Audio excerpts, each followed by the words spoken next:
আসসালামু আলাইকুম। এই মুহূর্তে রাজধানীর ডিপ্লোমা ইঞ্জিনিয়ার্স ইনস্টিটিউশনে চলছে জামাত সহ 11 দলের সংবাদ সম্মেলন। সেখানে তাদের যে আসন বন্টনের বিষয়টি দলগুলো সেটা চূড়ান্ত ঘোষণা আসবে। তবে সেখানে নেই চরমনাই পীর সাহেবের দল ইসলামী শাসনতন্ত্র আন্দোলন, যারা ইসলামী আন্দোলন বাংলাদেশ, অনেক নাটকীয়তা শেষে সংবাদ সম্মেলনে হাজির হয়নি ইসলামী আন্দোলনের প্রতিনিধি। ফলে 11 দলের জোটের পক্ষ থেকেই 300 আসনের প্রার্থী ঘোষণা করা হবে আজ। ইতিমধ্যে জামাতের আমির ডক্টর শফিকুর রহমান বক্তব্য শুরু করেছেন। সেখানে উপস্থিত আছেন এনসিপির সভাপতি নাহিদ ইসলাম সহ 11 দলের নেতৃবৃন্দ। এই যে ইসলামী আন্দোলন 11 দলে নেই, জামাতের সঙ্গে নেই, কিন্তু এনসিপি আছে। তারা বিএনপির সাথে আলোচনা করেছে কিন্তু সেখানে থাকতে পারেনি, কিন্তু তারা জামাতের সাথে আলোচনা চালিয়ে গেছে। অবশ্যই জামাতের সাথে তারা জোট করছে, নির্বাচনী জোট। ফলে এই দলটা কার্যত আরেক দফা ভেঙে গেছে। কিন্তু নাহিদ ইসলামের নেতৃত্বাধীন এই দলটি এখন জামাতের সাথে জোট করে নির্বাচন করতে যাচ্ছে। এটা আজকে পরিষ্কার ঘোষণা আসবে। এই যে এনসিপি যে একটা সম্ভাবনাময় দল ছিল, তারা যে বৈষম্যের বিরুদ্ধে লড়াই করেছে, সেটা কিন্তু মানুষের যথেষ্ট তারা অন্তর জয় করতে পেরেছিল। কিন্তু জামাত ইসলাম পরবর্তীতে এসে বলছে যে এটার সাথে তাদের আত্মা সম্পর্ক, আন্দোলনকালীন সম্পর্ক। অনেকে বলতে চান যে আসলে তারা জামাতের ব্র্যান্ড চাইল্ড, তাদের যুব সংগঠন এটা। তো আমরা দেখতে পাচ্ছি যে রাজনৈতিক বিশ্লেষকরা কি বলছেন, কেন এনসিপি জামাতের সঙ্গে গেল। কারণ নতুন বন্দোবস্ত আনার প্রতিশ্রুতি, 300 আসনে প্রার্থী দেওয়ার পরিকল্পনা, নির্বাচনে জয়ী হয়ে সরকার গঠনের মতো আত্মবিশ্বাস দেখানোর পরও শেষ পর্যন্ত কয়েকটি আসনের জন্য পুরো রাজনৈতিক প্রক্রিয়া শক্তির সঙ্গে জোট বাঁধার, অর্থাৎ পূর্ণ রাজনৈতিক শক্তির সঙ্গে জোট বাঁধার আলোচনা এনসিপি একটি প্রশ্নবিদ্ধ জায়গায় ফেলে দিয়েছে এনসিপিকে। যদিও এনসিপির নেতারা বলছেন সমঝোতার বিষয়ে এখন পর্যন্ত সিদ্ধান্ত চূড়ান্ত হয়নি, কিন্তু আমরা জানি যেহেতু চূড়ান্ত হয়ে গেছে, তারা সংবাদ হাজির হয়েছে।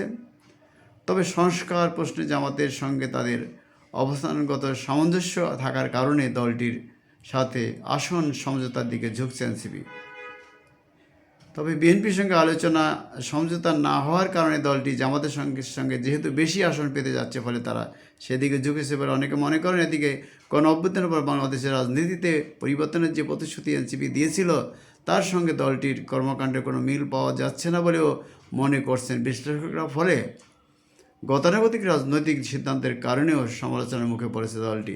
রাজনৈতিক পর্যবেক্ষকদের মতে নির্বাচনী সমীকরণ থেকে ক্ষমতা রাজনীতিতে নিজেদেরকে অবস্থান পোক্ত করতেই এনসিপি জামাতের দিকে ঝুঁকেছে।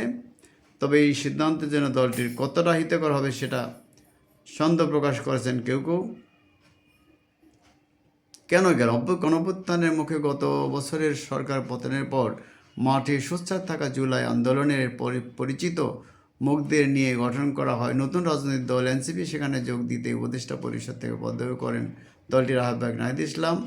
সরকার পৃষ্ঠপোষকতার দল গঠন ও পরিচালনা হচ্ছে প্রথম থেকেই এমন অভিযোগের মুখে পড়েছিল দলটি। একই সাথে দলের কেন্দ্রীয় নেতাদের নানা কর্মকাণ্ডের কারণে বিভিন্ন সময় একে জামাতের বি টিম বলে অভিযোগ করা হয়েছে।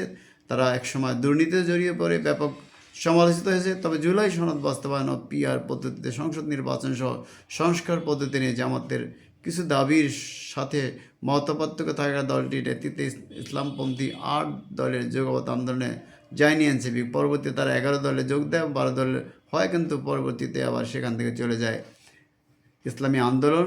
তবে এনসিপি, এবি পার্টি, রাষ্ট্র সংস্কার আন্দোলন সমন্বয়, গণতান্ত্রিক সংস্কার জোট এরও ঘোষণা আসে, কিন্তু শেষ পর্যন্ত তারা চলে যায়। আসলে জামাতের সঙ্গে সমতা এই নিয়ে প্রশ্ন করলে এনসিপির সদস্য সচিব আক্তার হোসেন বলেছেন, আমরা শুরু থেকেই একক যৌথ বা আসন সমঝোতার মধ্য দিয়ে নির্বাচনের বিষয়ে ওপেন ছিলাম।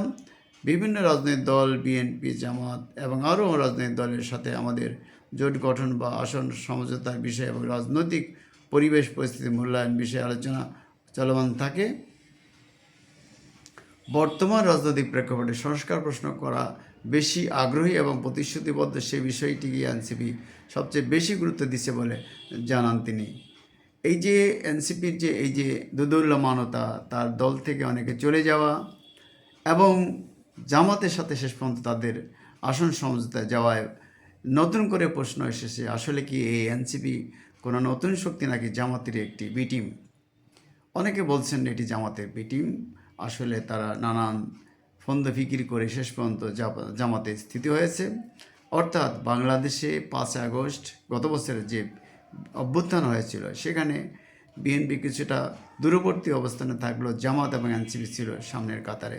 আসলে এনসিপি আর জামাত আলাদা কিছু নয়, এটা একটা পরিপূরক। জামাতকে যদি মূল দল বলা হয় তাহলে এনসিপিকে বলা হবে তার যুবশক্তি, ছাত্রশক্তি। জামাতের আওয়ামী লীগের ভিতরে, জামাতের ভিতরে এবং সব বিএনপির ভিতরেও এই ছাত্র শিবির বা জামাত ইসলামের ছাত্র সংগঠনের কর্মী নেতারা ওদের ভিতরে ছিল এবং তারাই আসলে বিপ্লব করেছে। মূলত যেটা তারা দাবি করছে সেটা মিথ্যা নয়। এনসিপির যে মাহফুজকেও কিন্তু এই তত্ত্বাবধায়কের প্রধান উপদেষ্টা ডক্টর ইউনূস মাস্টার মাইন্ড হিসাবে বিদেশে পরিচিত করে দিয়েছিলেন। এদের মধ্যে অনেকেই ইসলামের চিন্তাভাবনার, এটা অন্যায় কিছু না, কিন্তু এই সত্যটা তাদের আরও আগে প্রকাশ করলে ভালো হতে দেশে মানুষ যে নতুন চিন্তা, যে নতুন চেতনা, যে নতুন বন্দোবস্তের কথা বারবার শুনছিল, আসলে সেটা নতুন কিছু নয়, সেটা জামাত ইসলামের চিন্তাধারাটারই একটি পরিবর্তিত রূপ। পরবর্তীতে আমরা বুঝতে পারলাম যে তারা আসলে জামাতকে শক্তি যোগানোর জন্য বা জামাতের ভিন্ন রূপে তারা এসেছে আওয়ামী লীগের বিরুদ্ধে এবং আওয়ামী লীগকে হটিয়ে তারা মূলত জামাতকে হাতকে শক্তিশালী করতে চেয়েছে। এই অবস্থা অনেকে জামাত ক্ষমতায় আসবে বলে মতামত দিচ্ছেন, সেভাবেই নিউজ তৈরি করা হচ্ছে, খবর পরিবেশন করা হচ্ছে। অন্যদিকে বিপুল সংখ্যক মানুষ মনে করে যে ক্ষমতায় আসবে বিএনপি, যদিও বিএনপির বিরুদ্ধে ব্যাপক চাঁদাবাজি, সন্ত্রাস, জমি দখল ইত্যাদি নানা অভিযোগ আসতেছে। কিন্তু এই অভিযোগগুলোর ক্ষেত্রে অনেকে বলছেন যে অভিযোগগুলো যতটা না সত্য তার চেয়ে বানানো বেশি। এগুলো জামাতের পক্ষ থেকেই তাদের বট বাহিনী এগুলো বানিয়ে তাদের যে বাজারে ছাড়ছে। অনেক নোংরা নিউজ আমরা দেখতে পাচ্ছি ইউটিউবে, সব বিভিন্ন চ্যানেলে। মিডিয়ার উপরে জামাত খুব বেশি গুরুত্ব দিচ্ছে, যেটা বিএনপি দিচ্ছে না। ফলে মিডিয়া, প্রশাসন, অনেক জায়গায় জামাতের বিপুল সংখ্যক কর্মী গুপ্ত, কেউ প্রকাশ্য রয়েছে। তো যাই হোক, এটা একটা থাকতে পারে জামাতের আজকে ক্ষমতায় আসার স্বপ্নে বিভোর তারা। যদিও বিএনপিও ক্ষমতায় আসতে চায়, কিন্তু জামাতের সাথে কৌশলে বিএনপি অনেক জায়গায় অসহায়ত্বের পরিচয় দিচ্ছে। বিএনপির বা বেগম জিয়া এখন আর নেই, ফলে বিএনপিকে নেতৃত্ব দিচ্ছেন তারেক রহমান। তারেক রহমানকে আরও বেশি সতর্ক এবং পুরনো যে তার অল্প বয়সী বন্ধুবান্ধব বা যারা আছে তার পাশে, তাদের পাশাপাশি তাদেরকে আরও বেশি বুদ্ধিদীপ্ত মানুষ, জ্ঞানী লোক যারা রাষ্ট্রচিন্তার সাথে জড়িত, তাদেরকে সম্পৃক্ত করার জন্য অনেকেই বলছেন। এবং তারা যে কেউ সে আগের খোলস থেকে বেরিয়ে এসে অত্যন্ত পরিপক্কতা পরিচয় দিতে হবে, সকলের সাথে সম্পর্ক তৈরি করতে হবে এবং রাষ্ট্রনীতি, পররাষ্ট্রনীতি সহ যতগুলো রাষ্ট্রের প্রয়োজনীয় নীতি আছে সবগুলো সম্পর্কে ওয়াকিবহাল হতে হবে এবং প্রত্যেকটা জায়গায় সে ধরনের বুদ্ধিদীপ্ত মানুষ, কৌশলী লোকদেরকে দলের মধ্যে অবস্থানে নিতে হবে। বন্ধুরা, ডিবেট উইথ রানা এবং নিউ বাংলা টিভির পক্ষ থেকে আপনাদের শুভেচ্ছা, স্বাগতম। আগামী নির্বাচনে আমরা সুন্দর একটি পরিবেশ চাই, সুন্দর একটি ব্যবস্থা চাই এবং গণতন্ত্রের পথে মুক্ত চিন্তার অগ্রসর হতে চাই। খোদা হাফেজ, আসসালামু আলাইকুম।